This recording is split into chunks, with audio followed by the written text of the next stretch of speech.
Hey y'all, welcome to another episode of U.S. History Made Plain. I'm a high school history teacher trying to make history as fun and interesting for my students as possible. Here comes Henry Clay again. This man has all the compromises. He knows how to keep the Union together before the Civil War actually happened. So he says, well, listen, California is a huge piece of land that America already has control over. Why not let them come in as a free state? But in doing that, we can divide that area between Utah and New Mexico, make them two different states, and allow them to have popular sovereignty. Also, Clay decided to ban the slave trade in Washington, D.C. Those who already had slaves in Washington, D.C. could stay there, could do what they're doing, but there was no more allowing the trade of slaves in D.C.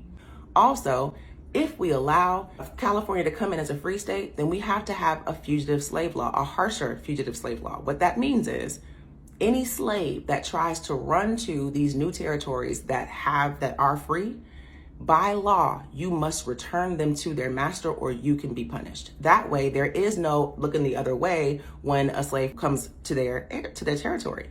Now, this for me is a little bit triggering because this is where, in my opinion, 100% my opinion, this is where you see all these videos today where people are like, do you belong here? Do you live here? Who are you?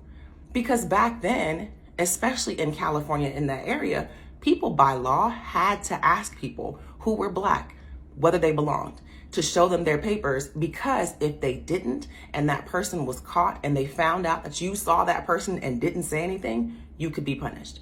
Now, it's 2022, so we shouldn't still be doing this, but we see it all the time where people don't feel like people can just be in America. You can't just be somewhere in America.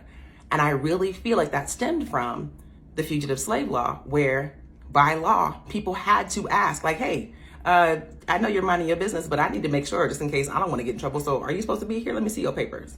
And of course, Black people back then had to have their papers on hand, because if they didn't have their papers to be able to prove that they were free or prove that they were on their way to wherever they were going, they could end up being taken in as a slave.